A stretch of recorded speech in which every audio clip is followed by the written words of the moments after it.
So the GDC has come and gone, and we have learned a bunch of information in this last month. So we know that Oculus, we've got some specs listed on their Rift S. HP's got a new premium headset they're putting out, and Valve has their index that they've announced. We have a lot to talk about. I'm Rob from Barefoot Gaming, and let's start.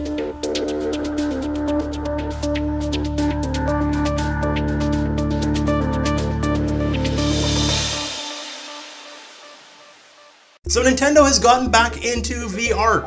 They've announced that their Labo unit is going to have a VR capable edition that's going to be coming out. Now, Nintendo has played with VR in the past, and it didn't work well. It was two-tone, and it made a lot of people very sick and gave them splitting headaches. So it's exciting to see them get back into this in any way, shape, or form. Now, the way it works is your Switch is going to drop directly into the Labo VR set. The resolution is going to be 1280 by 720, which is limited because that's what the resolution of the tactile display is right now, the little handheld display that you hold onto.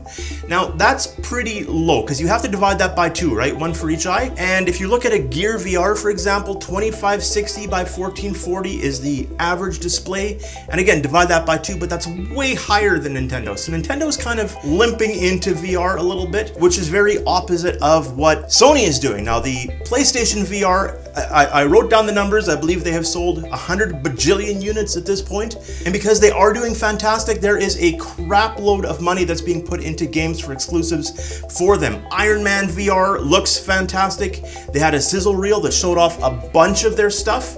And again, this looks like something that they're really investing into and they want to see do well. There's no question in my mind, PlayStation 5 is going to feature heavily in VR. Let us transition into the PC market, shall we? Let's start on the Oculus Rift S. Now, the Oculus Rift S has been getting quite a bit of hate based on a couple of things that they have pulled back from the CV1 or the standard Oculus Rift. Now, normally that wouldn't matter because it'd be like, well, just stick with your Rift. And you can if you already have one. But if you don't have a Rift CV1, you're not going to be able to buy them in the future. This is a new direction that Oculus has decided to go. So this is an inside-out tracking system, very much like Windows Mixed Reality. And it's funny that I mentioned Windows Mixed Reality because Lenovo, who made a Windows Mixed Reality set in the past, is now making the Oculus Rift S. In fact, it's branded directly on the headset itself. Now, super important is how they're doing their inside-out tracking. And for those of you that are not familiar, inside-out tracking means the cameras are built into the headset and it is scanning the room for you. So there is nothing outside, like the Rift used to use the cameras that would point directly at you. You'd set them up throughout the room, run your USB cables.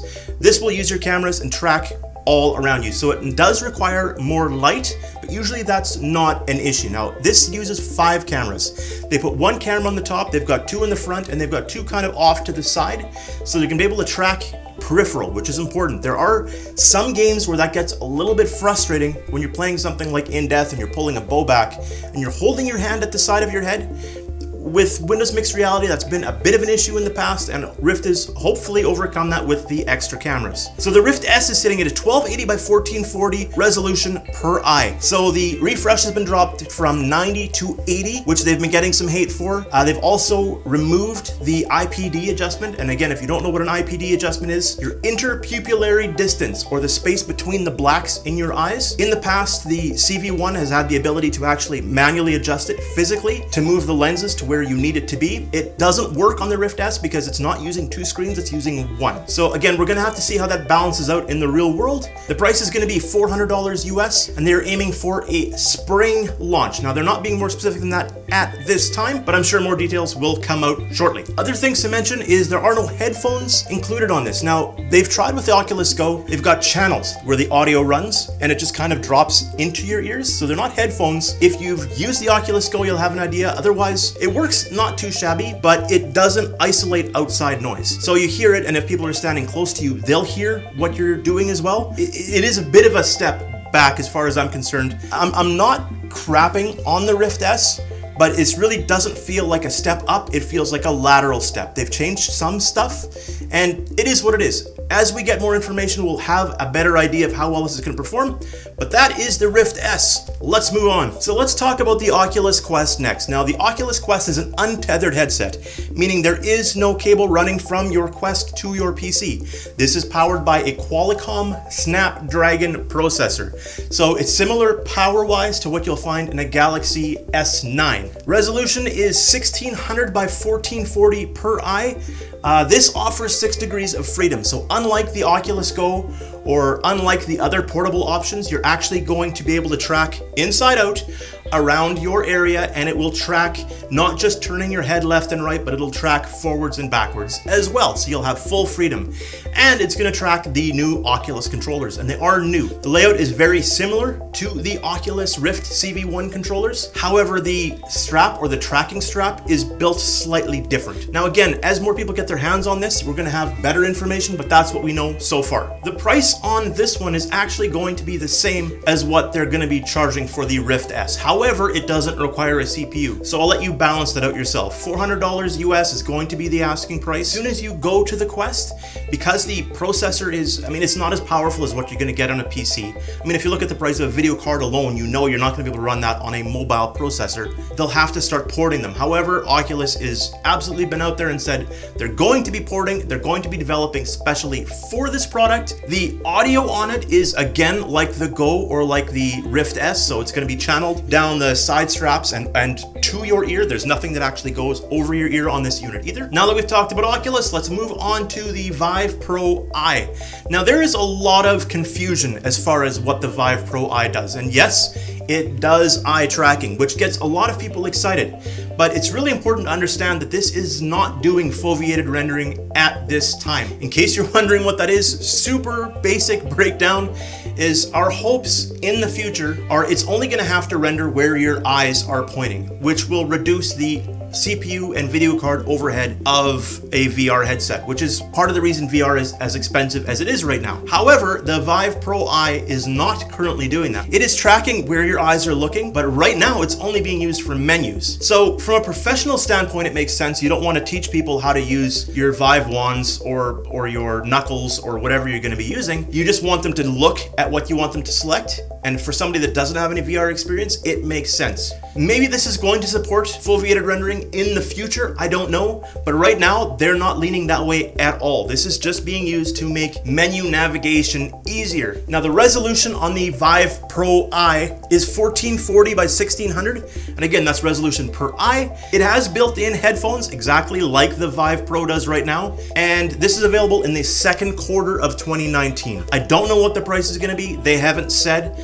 The field of view should be the same, so you're going to be around 110 degrees. And that's the Vive Pro Eye. So while we're talking on Vive, let's talk about the Vive Cosmos. Now this is kind of a hard one to talk about openly because they're kind of still being a bit tight-lipped about this. It looks like this will be an inside-out tracking system. This is not going to be using as many cameras as the Rift S, but it also looks like this could work plugged into your mobile phone. But it looks like you may be able to use this mobile and you may be able to utilize your CPU and video card on your PC if you have the ability to drive it harder, which is really, really interesting. Now, this has an RGB display and it also has a flip-up visor. I believe the specs listed on this so far are 2160 by 2160. That's again per eye.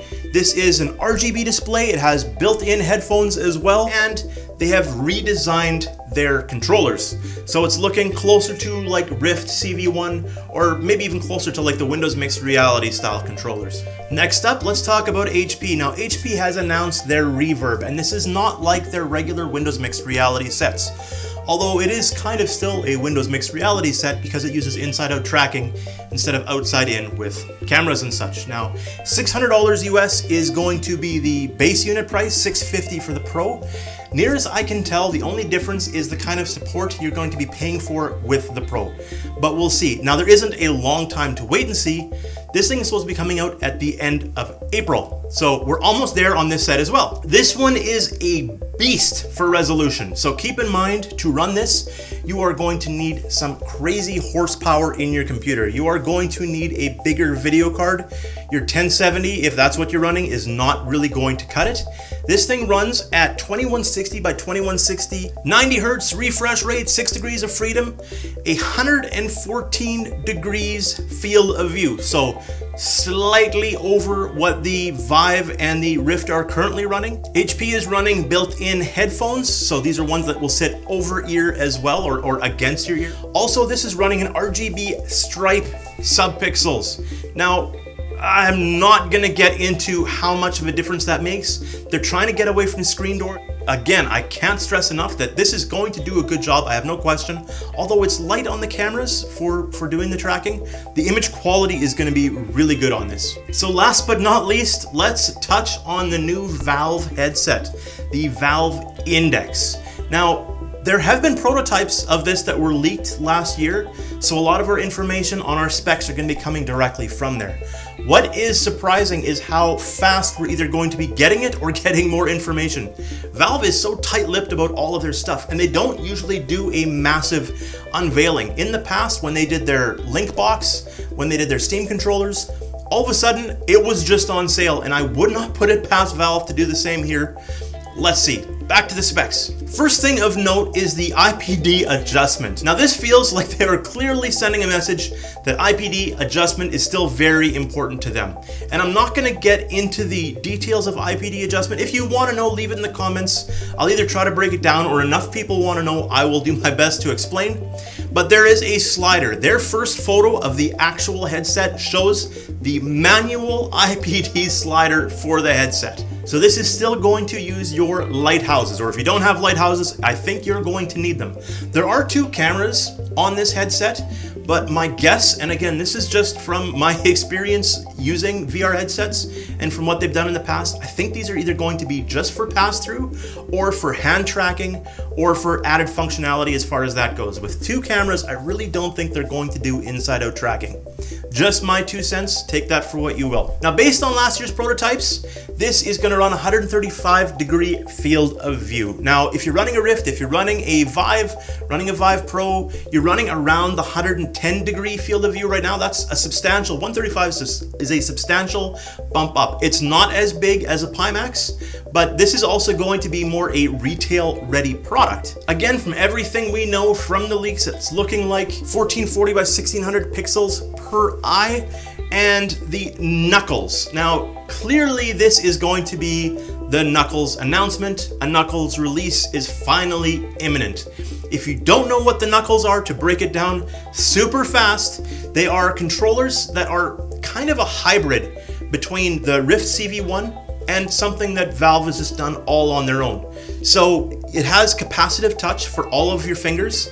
It's got track pads, it's got buttons, and it's got a strap so you can actually let go of your controller when you're throwing something, and your controller won't go flying across the room because there's something holding it to your hand. May 2019 is what the Valve sale page has it listed as. Now, I don't know if that means that that's when it's going on sale, but it is listed on a sale page if you look at the URL, and May 2019, we are just about there. So we are either on the cusp of piles of more information, or we are on the cusp of actually owning these things. Somebody recently tweeted Gabe and asked, are you able to buy the components individually if you already have an outside-in tracking system? And in his eloquent and long worded speeches, he answered yes. So if you have a Vive, if you have a Pimax, you have a Vive Pro, and you just need the headset, it looks like that's going to be available. You just want the Knuckles, that'll be available. It's going to be piecemeal. And I can't mention Valve without mentioning the fact that they said years ago they are working on 3 VR games. We don't know if this is an original IP. We don't know if this is something that they're continuing from. We just know that Valve kind of has a track record of making really good games. So that's exciting. And that, my friends, hopefully catches you up on what has all just been happening. This is a confusing time because there's a lot of information. There's a lot of acronyms. Hopefully I didn't use too many of them and confuse you.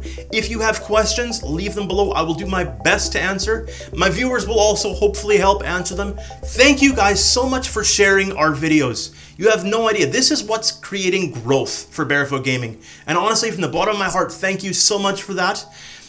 Subscribe if you want to know when our stuff's coming out. Like if you like it.